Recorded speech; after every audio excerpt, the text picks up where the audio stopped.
What if I told you the secret to sales isn't about pressure or perfection? It's about being a kind human who solves problems. What? I'm Jillian Leslie, host of the Blogger Genius podcast and founder of MiloTree. If you're ready to start selling digital products and growing your audience, you can do it all for free with MiloTree. Set up unlimited freebies, grow your email list, and sell all kinds of digital products with AI-generated sales pages. No tech headaches. So jot down milotree.com so after this episode, you can sign up and start growing your business for free. You'll be happy you did. Today, I'm talking to sales coach Tracy Beavers, and this episode is packed with unexpected zero-cost strategies like how to turn your Facebook personal profile page into a list-building funnel and how to grow your email list inside other people's Facebook groups, even if promotions aren't allowed. If you want practical, human-centered ways to grow and sell online, this is the episode for you. So without further delay, here is my interview with Tracy Beavers. Welcome to the Blogger Genius podcast. Thank you so much, Jillian, for having me. I'm excited to be here. I want to hear about how you started coaching, helping predominantly women grow online businesses. And just briefly, you have a podcast. I was just a guest on your podcast, so now it's really fun to have you back on mine. So would you share your story? Absolutely. About 7 years ago, I just had reached a max point on my corporate career in terms of being able to be happy in it. It started to feel like a jacket that was 2 sizes too small. And I knew working in corporate that I never had control over my time. People over the years had always come to me to ask me, how are you so successful in sales? How do you make it look so easy? How is sales not hard for you? Doesn't bother you? Can you help me? How are you building these businesses so fast? And so I decided to take my years and years of experience and I had an award-winning sales career over 20 years. And I decided I was going to be a business and sales coach. And I started locally here in my market with people that knew me. Where are you located, just in case? I'm in Arkansas. Yeah, I'm in Arkansas. Okay. Yeah. And so then I started to become familiar with the online space. And so I moved into the online space because I wanted to reach clients on a global scale. And here I am. I have to ask this question because you are good at sales. And I will tell you that most people I talk to all say, I'm awful at sales. Yes. What is the secret, or what are the secrets to sales? The whole secret to my success, the whole thing, comes down to one thing, and that is being a warm, kind human being, connecting with another warm, kind human being, and making a true, genuine, authentic connection, not fake, not phony, not I'm going to be your friend because I want you to buy something, but truly, hey, Jillian, how are you? I get to know you. What do you have going on? Now, what I offer may be a great fit for what you're looking for. And if so, then I'm going to share it with you. I'm going to say, you know what, Jillian, everything you're describing is exactly what my company does. Let's talk about how we can work together to see if it's a fit. But then if I find out in connecting with you that what I have is not what you need, that's okay. I'm still going to see how I can help you because it's all about being a human being, helping another human being. And when I was a mortgage lender for a time, and that is a massive commission sales role right there. And I would have people come into the bank and they'd say to me, I have to refinance. The media says I have to refinance. And I would run their numbers and I'd be like, you know what? This is not in your best interest based on your financial goals. And I knew darn well they could go down the street to the next mortgage lender who would not tell them the truth and refinance that home. But I have to do business that way. I have to make a connection as a human, find out what you need, and see if I can deliver on that. Because even if I'm not the solution for you, you might know somebody that needs my solution. And because I have been kind and nice and built a connection with you, you're going to probably want to refer me. So you never know where a connection's going to lead. It could be a client, it could be a referral, it could be a collaboration partner. You might need what I've got in a year, and you might remember me for being honest and authentic and be like, I need to go back and buy what Tracy Beavers has. Tracy, I feel like it's so simple, and people really struggle with this. Yeah, they do. They forget. Couple things. They don't value what they're selling or what their expertise is. And as I deal a lot with online entrepreneurs who have an Right. expertise, and I say, go sell that expertise, go find the people who have the problem you can solve. But there is something about saying, hey, you should buy from me. I can fix your problem, but you give me money. I feel like that is where a lot of people freak out. Yes, they do, because they're focusing on the sale and they're focusing on the transaction. And so what I help my clients and students do is I want you to take the word sale out of your brain. I don't think about it. And I don't want you to think about the result that's going to happen. I don't want you to think about the transaction or any of that. What I want you to do is connect with the other person, and the sale will take care of itself. The money will take care of itself. It always does. Just before we pressed record, you said you work with coaches and course creators. Can you give an example of a client that you work with who's a coach, and give me a specific niche in which they're coaching and how you talk to that person to get them to sell their services? And I'm going to assume these aren't cheap services.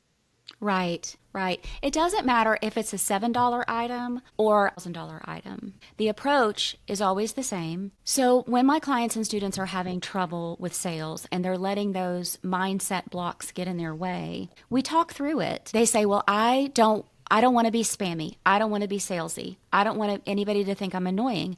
And I said, well, I will say, do you think you're an annoying person?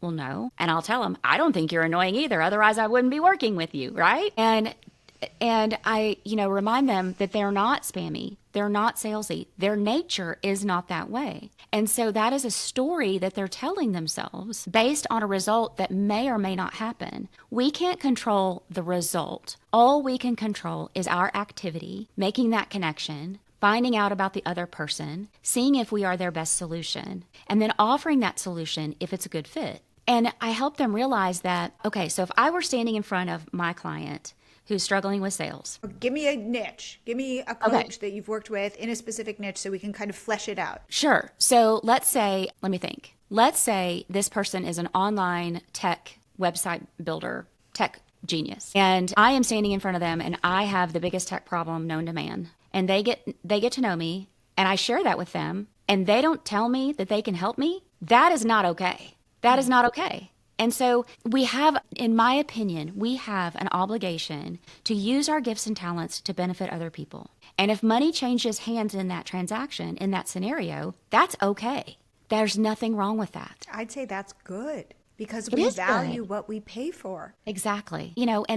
So that's it. I just walk them through. I remind them of their gifts and their talents. I remind them that it's not about the money. It's not about the transaction. It's about the connection, and it's about sharing what you have to further other people. So it's like selling is service. It is. Absolutely. Absolutely. So we've done mindset stuff and where people get stuck. But now the internet is a very big place. Yes. And it's really hard to get noticed, to rise above the noise.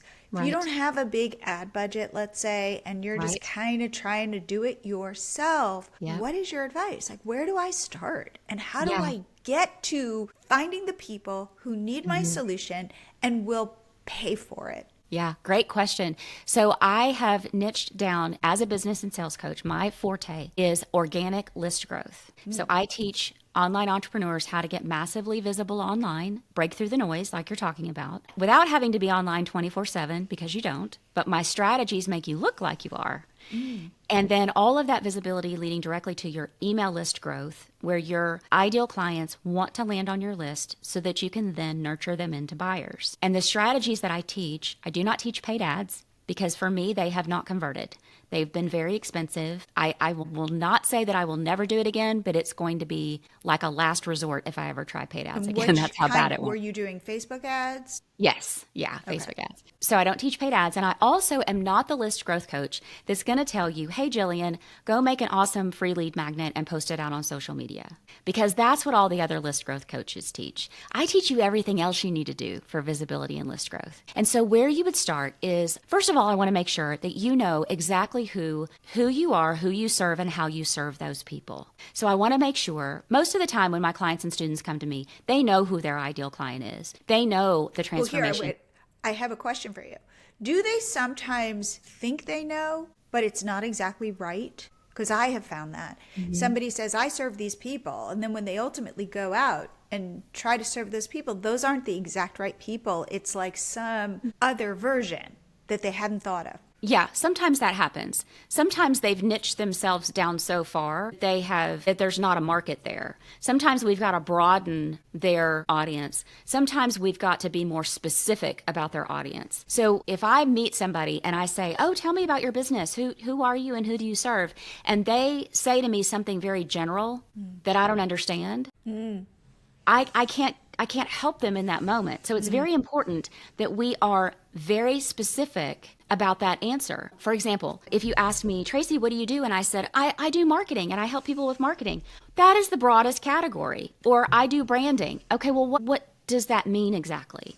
Yeah. And so I want to hear from them who they are, who do they want to serve, and how do they want to serve them. And I want it to be clear and not clever. So that's a great place to start. If you said, just practice your elevator pitch. If you say to somebody, "This is what I do, this is who I serve, this is how I serve them," ask them, is that clear? Do you have any questions? Because a lot of times people won't even say anything. They'll just pretend they understand and they'll walk away from the conversation. So we have to make sure that's in place. And then there's some little things they can do immediately that are kind of one and done to set themselves up for visibility and list growth. And one of those specific things that I teach is how to make sure your social media profiles are completely maximized with every nook and cranny of you filled in, all of your links, all of your contact information, every place somebody can find you, and your social media profile into a list growth funnel. So my Facebook personal profile actually grows my email list because of the way I use the cover photo. I showcase something that leads to my list. So when I'm networking and I'm meeting people and they get curious about me and they go to my Facebook personal profile,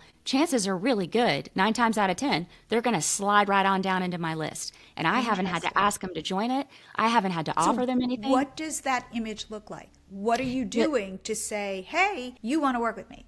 And this is your personal profile? Yes, Facebook personal profile, but you can also do this on your Facebook business page. So on the Facebook personal profile and on the business page, there's your profile photo in the circle, but then behind your head is a big rectangular space in the shape of a billboard. And this is where we need to showcase something that leads to our email list. So for me, the majority of the time, you will see me showcase my free Facebook group. And it's very bold there. It says something about learn list growth strategies. And I can't remember exactly how we worded it. But it's enticing enough to grab your attention and make you go, "Oh, I need to join that group." And so then when we have a click here or join here directive on the cover photo, because you can't put a hot hyperlink on a cover photo. So when they click on it, the description box to the right opens up. They can see all the cool reasons what's in it for them to join my group, and the hyperlink to click on it and go straight to my group. Now, my group grows my email list more than any other free lead magnet by hundreds of people every single month for this reason, but also because of the way I have the membership entry questions set up. When somebody comes into my group to join, they need to answer the membership entry questions, and by the way I write them, they want to give me their email address. So that's just one example. That's one little thing you can do. Make sure that is dialed in. Another thing you can do is decide what social media platform you want to be on. When I first started out, some really great advice I got was, don't try to be everywhere on all the platforms. You're going to dilute your message, you're going to exhaust yourself, and you're not going to have the consistency that you need to be very visible. And so I chose Facebook, went all in on that. And it wasn't until I hired team members that I was able to be on Instagram to the ability that you see that I am now, to be on LinkedIn at the level that you see that I am now. In the beginning, I had information there. I had some posts. I had my profile filled out, but I wasn't active because I didn't have time. And so pick one platform where your ideal clients are hanging out, go all in on it, meaning figure out what game do I need to play to get the best reach on this platform. And by that, I mean, what does Facebook love? Facebook loves it when we go live. Facebook loves it when we are social. interacting with other people, commenting, liking, hearting. Facebook loves it when we are active in groups and when we have our own group. So think through, what platform are you on and what does the platform love for you to do? And you need to do that. But don't think you've got to create 7 days worth of content, a week's worth of content in the beginning. A lot of my clients and students make the mistake of thinking, well, if I'm not going to be on there 7 days a week, then I shouldn't bother. No. When I first started out building alongside my corporate career, I had the bandwidth to create 3 social media posts a week. And that was before AI. Wow. So I was having to do this myself. Now with AI, you can really generate a whole lot of stuff. But whatever you choose, be consistent with it. So your big one is Facebook. Yes, that is my platform. That's what I teach. Talk to me then in a week. Yeah. What are you doing? Like, we did our podcast, and was that live on Facebook? So when I do my podcast, I use StreamYard so that I can be live in my Facebook group, on my YouTube channel, and on LinkedIn. And then we pull the audio from that, and that is the podcast episode. Got it. So we already, I recorded with you, so that already went live. And then you're going to pull the audio and post that as a podcast. Exactly. So talk to me in a week, like go through, like Monday, I do this, Tuesday, Wednesday is my podcast, my live show, those kinds of things. Sure, absolutely. When you're thinking about the content you're going to create, we have to think through, where's it going to go? So the one place that we do not create new content for is the Facebook business page. Now, it is important to have a Facebook business page. If you ever want to run paid ads, you want to have a follower count there. It is a piece of credibility and social proof that's comforting to people that want to spend money with you. But it doesn't really do much for us otherwise. So what I have my clients and students do, if they are on Instagram, to hook up in the Meta Business Suite their Instagram account with their Facebook business page. That way, when they post on Instagram, that content drops straight into the Facebook business page, and they get a 2-for-1 bang for their buck there. And so if we're thinking about Instagram, let's say I want to post 5 days a week on Instagram. So Monday might be a static post about my free Facebook group. Come join us. Tuesday might be announcing the live that I'm going to do on Thursday. Wednesday might, and these things could also be pushed to my stories. Wednesday might be, hey, this is the most popular episode of my podcast. Make sure you go check it out. We also do audiograms. My team pulls my videos from my lives and creates reels from them. And so you just need to think through, how many days a week do you have the bandwidth to post, and what do you want to create? And so the Facebook business page, I don't worry about on Facebook. That leaves my Facebook group and my Facebook personal profile. So let's talk about my Facebook personal profile for a second. I don't want it to be all business. I do want to showcase my business, but I want the content to be like 60-40, 70-30, mostly personal with some business. Okay. So right now, you'll see me post about my business generally 3 days a week. Usually it's Monday, Wednesday, Friday, just to make it easy. And it's things like, come join my free Facebook group, and here's why you're going to want to be in it. Again, announcing a podcast episode, or sharing a blog that I wrote, or a free lead magnet. We always make sure we have a free lead magnet at least 2 to 3 times a week, because I have a lot of them. I have a lot of free lead magnets, so we try to rotate those. And then when it comes to the group, my free group, a lot of people think that a Facebook group is like a part-time job, getting the content created and running it and managing it and all that. And it doesn't have to be. Because when I was just starting out building alongside my corporate job, I only had the bandwidth to post like 4 times a week in the group. One of those was going to be a live every Thursday. I knew I wanted to do that. So there's one piece. We always start off on Monday with a win, because my people are online entrepreneurs, and I need to remind them that something good did happen the week before, even though it doesn't feel like it. Yes, or you're over it, Yeah. right? Yes. Okay. Yeah. For sure. Tuesday is like a business tip. Wednesday is my podcast. Thursday is live. Friday is inspiration to get them into a good headspace for the weekend. And then in the last year or so, we've added on Saturday and Sunday. And Saturday is kind of fun. It's like share your lead magnet, share your website, share, something about you. And then Sunday's usually like a Sunday fun day, this or that kind of a thing that's just for fun and engagement. Like, what color sticky notes do you like? I mean, people have opinions about that like you wouldn't believe. It was really funny. Okay, people though, what is your group, so that as people are hearing you, they could be like, I want to go into her group. I want to join her group. To see what they she's should. doing.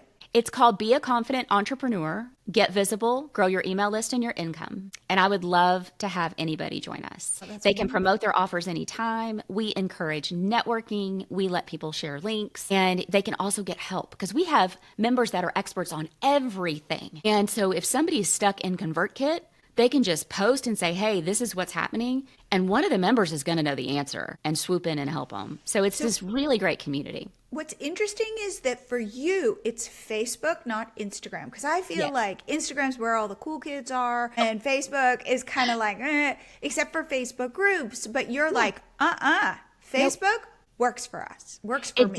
It does. And it is still the number one platform. It really is. It is still the number one platform. And there was this statistic I heard the other day. Now I can't remember what it is. Something like 34% of the world's population is on Facebook. So Instagram works for some of my business besties and clients and students. For us, for some reason, it just doesn't convert. And I'm on it. You know, we have content there, but that's not where I choose to network and hang out because my ideal clients are on Facebook. And I've had some students that join my program and they say, well, I don't think my clients are on Facebook. And I'm like, oh, yes, they are. Oh, interesting. I just need to teach you how to let them see you and find you and connect with you so they can hire you. And invariably, it ends up happening. Now, what about LinkedIn? I go to conferences and a lot of those professional people are all about LinkedIn. Yes. But tell me what your thoughts are on LinkedIn. So for a long time, I felt like LinkedIn was the place to go if I wanted a job or I wanted to be recruited for a job. And then it started to turn into a social media platform. And then I felt like LinkedIn is the place to go if you just want to get a whole bunch of cold spammy DMs thrown at you. Yes. But it's evolved. I will say it's really evolved over the last year and a half or so. So LinkedIn is our secondary platform. Facebook is primary, LinkedIn is second, Instagram is a distant third. And so the income levels on LinkedIn are higher than on Facebook. So the demographic is a little different. They are more professional. But yes, I make great connections over on LinkedIn. And are you hanging out on LinkedIn? We're posting and I'm interacting and I go live there. And then some of the groups that I'm in, the memberships that I'm in, a lot of the ladies prefer to be on LinkedIn. And so that's where we will connect and we'll be in the DMs and active there. So I'm active in the DMs on Facebook and I'm active in the DMs on LinkedIn. You said, I have a ton of freebies. Yeah. What are your top freebies that people opt into? So I have one that is the most popular, and it is Social Media Content Made Easy. And it is a 30-minute exercise that walks you through how to create 90 days of social media content topics in only 30 minutes. So it's a video. It's a short video and a PDF. Okay. So it's just like a mini training. But that is very popular because, especially before AI, it's still popular with AI. But before AI, it was even more popular because people were staring at a blank computer screen going, well, what do I say to my audience? And this exercise eliminates that. It's a brain dump exercise with some visualization, and it just walks you through how to do this easily. It's really cool. Okay. Another one that is super popular is how to use Facebook groups, other people's groups, to grow your email list, even the groups that don't allow promotion of any kind. So how do you do that? Oh, secret. Share. Yeah, the secret is being a warm, kind human being. It's going back to sales. It's going back to what we talked about at the beginning. So in Facebook groups, you can get massive visibility just by being in the group, being yourself, being supportive. So I'm in groups where online entrepreneurs hang out, and somebody might post about having a bad day. Well, I'm going to comment and go, man, I have been there too. You're definitely not alone. Let's think through all the good things, trying to cheering them on. So that they see that and they appreciate it. And all I have had to do is be me and be nice and do what I love to do best, which is love on other people. So if somebody asks a question about, how do I create a free lead magnet? I'm going to answer them. I'm going to say, hey, based on my expertise, these are some of the things that we do, and help them out. And so over time, in these groups that I'm in, people see me. They see, and I might post and say, here's my top 3 tips for list growth in 2025. And I'm not promoting anything because at the bottom of that, I'm going to say, tell me what your top list growth tips are for 2025. And it's an interaction post. I haven't sold anything. I haven't said buy my stuff. I haven't said join my group. but I'm visible. And back at the beginning of our or the middle of our conversation, when I was talking about that Facebook personal profile and making sure that that's dialed in, this is why. Because if you go into Facebook groups and you're visible and all that, and people click on your profile, because that's what you see in a Facebook group is the personal profile, and they go there and there's no information. The About section says no workplaces to show. There's no website. There's no, that is where the connection ends. Versus somebody like me who's highly visible in a Facebook group, sharing my expertise and my knowledge, cheering people on. They get curious about me. They go to my Facebook personal profile. They see who I am, who I serve, how I serve them. All of the links. My Pinterest, my Instagram, my LinkedIn, my YouTube, my podcast, my Facebook group, and my cover photo that showcases something that leads to my list. And they slide right into my free Facebook group because of the way I have it set up.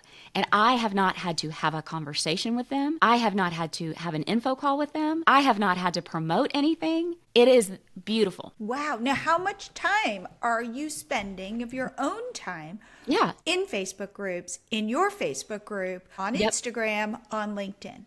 Yeah, great question. So I'm not very active on Instagram at all. Instagram is, if somebody DMs me, I will DM them back, but I'm not even, so that's not even on the plate. Okay. LinkedIn, it's more about, I have a team that posts my social media content there. And then if somebody comments or replies or sends me a DM, I will answer. But again, I'm not reaching out over there and doing a lot of active work. For my free Facebook group, it's really easy, probably a couple hours a week. And that's spent approving new people into the group because I still want to do that myself. I want to know who's coming into my group, and I want to be able to welcome them with a DM that's meaningful. You know, that's like, hey, Jillian, I see that you've got this awesome blog or podcast, and it just opens up that conversation and makes you feel really welcomed and at home with me. So I want to do that myself, and approving posts just because I want to make sure that the group is staying on task and not turning into a spam fest, because everybody is allowed to promote themselves anytime, but everybody's been really respectful about it. So a couple hours a week in the group, but it doesn't feel like work because I love it so much. Because it's people. It is. It's people, and I love people. And then for free Facebook groups, other people's groups. So I help my clients and students identify if they're just starting out with this strategy, 2 to 3 groups, just 2 to 3. That they want to get into, get the lay of the land, see if it's a good fit, see what's going on in there.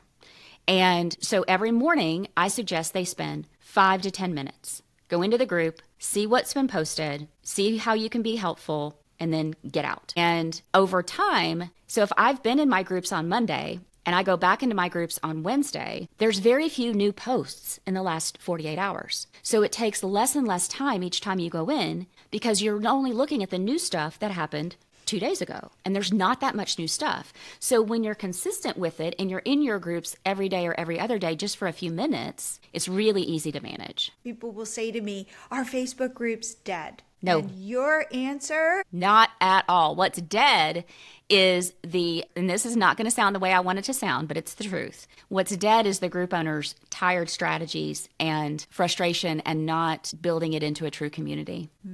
Yeah. When you put people first and you build it into a community and you spend time and intention, it grows. It's so interesting. I feel like all of my podcasts that I have recorded recently are so focused on humans. And I don't think that's an accident. I don't either. I feel like for bloggers especially, a lot of it was, okay, how do I game Google? How do I figure out ads? How do I do all of these strategies? Yeah. And but my most recent episodes have all been about, and I think with the explosion of AI, I think it, in a weird way, it potentially frees up time. And how do you compete against AI? By being human. So it's so interesting that when I started this episode with you and I said, what's the secret to sales? And you said, being human. It goes back to we humans like other humans, and we want to be in the world building relationships and friendships. Yes, one of the words I've been hearing a lot this year is the word authenticity. And that goes back to being human. And I think people are craving connection. And a lot of that stemmed from the pandemic. It showed us just how much we need each other. And we're, everybody's excited about that again. That's why my free Facebook group is such a winner for everybody, because if I can offer an online entrepreneur a place to come in, get great content free from me, learn some things, also get support with the other members, be able to promote themselves, and feel like they're not alone, that is a win. That's an easy yes for them to say yes and come into my world.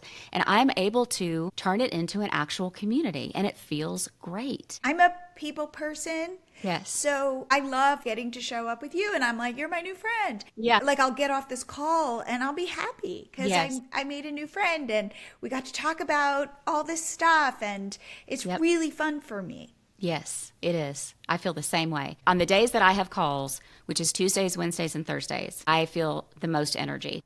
Yeah.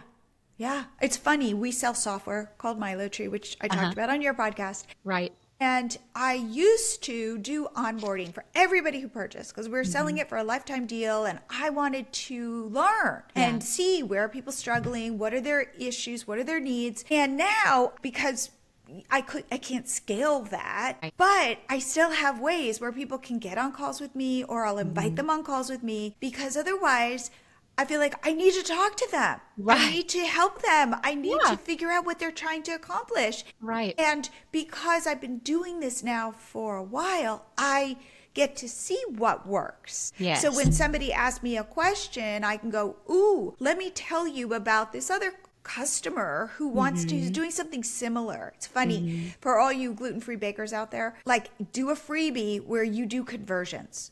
For this flour, use this flour. For the whatever. I have now seen this. So many gluten-free bakers come to me to talk about like what freebies, and I go, I got the freebie for you. Right. Because I just know what are these tools that people want. I love getting on calls with people. I do. Me too. Me too. Absolutely. So Tracy, Yes. where is the best way for people to get started with you? The easiest thing to do, because they're listening to your podcast, that means they love podcasts, is to look up my podcast. It's called Create Online Business Success. It was launched last summer. So I think we're probably on, I think we just recorded episode 35 or something. So it hasn't been around a long time, but it is ranking in the top 5% globally, which is really exciting. But it's so much fun. I love it. So much fun. So much fun. Love Well, I have to say, you are my new friend. Yes. And I love the message that you are sharing, because I think there's this potential fear of AI. AI is going to replace us all. Right. And there's going to be no place for humans. Yeah. And what your message validates for me is, you can't replace us. Nope, you can help can't. us, Yep. but you can't replace us. Not at all. Not 1 minute. So I have to say, Tracy, thank you so much for coming on the show. Thank you. Thank you for the opportunity and for trusting me with your audience. It means a lot. I hope you guys like this episode. For me, my biggest takeaway is the genuine connection and being authentically human are the most powerful tools for online success. So selling doesn't have to feel awkward or salesy. It's just simply about helping people solve their problems. And don't forget about the incredible free plan we now offer at MiloTree. Head over to milotree.com and set up your first digital product and freebie in just minutes. And if you found value in today's episode, please share it with a friend who might benefit. And if you're enjoying the podcast, subscribe so you won't miss any future episodes. Thank you for being here, and I'll see you here again next week.